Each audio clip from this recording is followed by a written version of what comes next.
उनके साथियों ने कहा कि डॉक्टर अंबेडकर, आपका परिवार बर्बाद हो रहा है, आपकी पत्नी बीमार है। उनके बच्चे बीमार थे, बेटा और बेटी कुपोषण का शिकार थे। कुपोषण किसे होता है? आप सब पढ़े लिखे लोग हैं।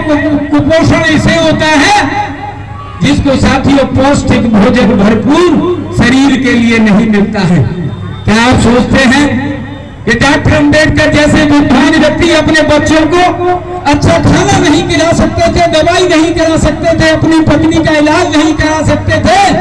जब ये प्रश्न लोगों ने किया तो डॉक्टर अंबेडकर ने कहा कि मुझे मालूम है। उन्होंने कहा कि मुझे मालूम है, मेरी पत्नी बीमार है, मेरे बच्चे बीमार हैं, मेरा एक घर खराब हो रहा है। डॉक्टर अंबेडकर ने कहा कि मैं वो काम इस देश में करने चला हूं जिससे अगर मेरा एक घर खराब होता है, लेकिन इस देश में करोड़ों घरों में उजाला करने का काम मेरा काम इस देश में करेगा, ये डॉक्टर अंबेडकर ने कहा। और अपने ही सामने उनके बच्चों ने साथियों इस देश में दम तोड़ा। इसलिए साथियों, मैं आज आपसे एक बात कहता हूं, बाबा साहब ने अपने जीवन में अपने बच्चों को, अपनी धर्म पत्नी को खोया। दूसरे महापुरुष हमारे बीच में आए, मान्यवर कांसी राम साहब। उन्होंने डॉक्टर अंबेडकर के मूवमेंट को पढ़ा और पंजाब का एक नौजवान 25-26 साल प्रथम श्रेणी की नौकरी करने वाले व्यक्ति ने बाबा साहब के मिशन को पढ़ करके एक शपथ ली, एक प्रतिज्ञा ली कि आज के बाद शादी नहीं करूंगा, घर नहीं बसाऊंगा, रुपया पैसा धन दौलत इस देश में पैदा नहीं करूंगा, लेकिन जब तक जीऊंगा इस देश में डॉक्टर अंबेडकर के अधूरे कार्य को पूरा करने का काम साथियों करूंगा।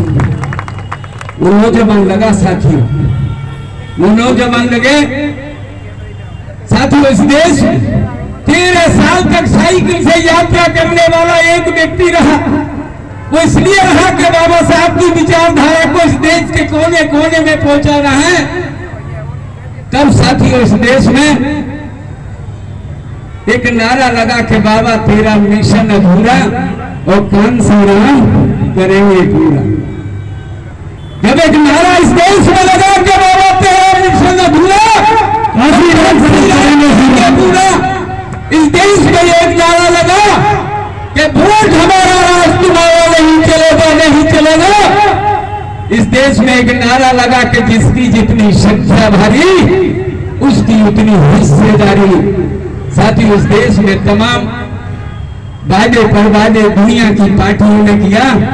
14 अप्रैल 1984 को इस देश में बहुजन समाज पार्टी बनाई और कांसी राम साहब ने कहा कि हे इस देश के दबे कुचले गरीब और मजलूम समाज के लोगों, आज जो बहुजन समाज पार्टी देख रहे हैं, बहुजन समाज पार्टी देखने में एक राजनीतिक दल है, लेकिन बहुजन समाज पार्टी राजनीतिक दल के साथ साथ एक सोच है, एक विचारधारा है, जिसको हम मिशन मूवमेंट कारवां इस देश में कहते हैं। वो सोच विचारधारा वो है कि इस देश में समय समय पर जो संत गुरु महापुरुष पैदा हुए, जिन्होंने इस देश में, चाहे महात्मा ज्योतिबा फूले, छत्रपति साहू महाराज छत्रपति, संत रविदास जी, चाहे संत कबीर जी, नारायण गुरु जैसे महापुरुष पैदा हुए, जिन्होंने इस देश में गैर बराबरी के खिलाफ संघर्ष इस देश में किया। उन्होंने कहा कि बहुजन समाज पार्टी केवल वोट लेने वाली देने वाली पार्टी नहीं है। बहुजन समाज पार्टी जिस दिन सत्ता में आएगी उस दिन आपके महापुरुषों के इतिहास को पढ़ाने का काम करेगी। और जब आपने वोट दिया, सत्ता में आए, तो माननीय बहन जी ने साथियों लखनऊ जैसी जगह, नोएडा जैसी जगह पर अद्वितीय स्मारक बनाने का काम किया भगवान बुद्ध के नाम पर। 511 एकड़ में साथियों गौतम बुद्ध यूनिवर्सिटी बनाने का काम इस देश में बहन जी ने किया। इसलिए साथियों मेरा आप सभी से ये कहना है, आयोजन के साथ साथ हमको महापुरुषों की विचारधारा को भी अंगीकार इस देश में करना चाहिए। आप लोगों ने मेरी बात को सुना, मैं आप सभी का हृदय के गहराइयों से आपको नमन करता हूं। आपको ढेर सारी शुभकामनाएं बाबा साहब के जन्मदिन पर देता हूं। कि साथियों ये जन्मदिन केवल रोशनी या खाने या अच्छा भोजन खाने के तक ही सीमित न रहे। इस जन्मदिन के अवसर पर हम बाबा साहब के जीवन से सीख लें और उस महापुरुष की तुलना इस देश में किसी से नहीं हो सकती, जिस महापुरुष ने हमारे जीवन को साथियों एक अच्छा जीवन बनाने का काम इस देश में किया है। मैं सभी बुजुर्गों का, नौजवान भाइयों का, जिन्होंने आज स्वागत सत्कार सम्मान हमारा किया है, मैं वोट आपसे नहीं मांगूंगा, क्योंकि आप ऐसे लोग हैं जिन्होंने जो बहुजन समाज पार्टी की रीढ़ है, ताकत है।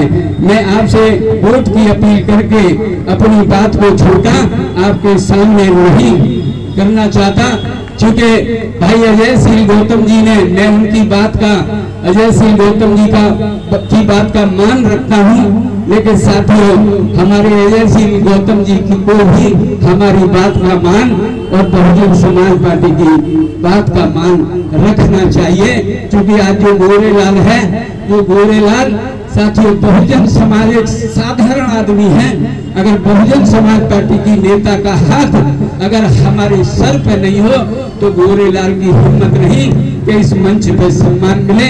इसलिए साथियों मेरी पहचान बहुजन समाज पार्टी से है, आज बहुजन समाज पार्टी से हूँ, और जब तक इस शरीर में एक सांस रहेगी बहुजन समाज पार्टी के नीले झंडे के साथ में न्याय करने का काम इस प्रदेश और देश में करूंगा। जय भीम, जय भारत। बहुत बहुत धन्यवाद।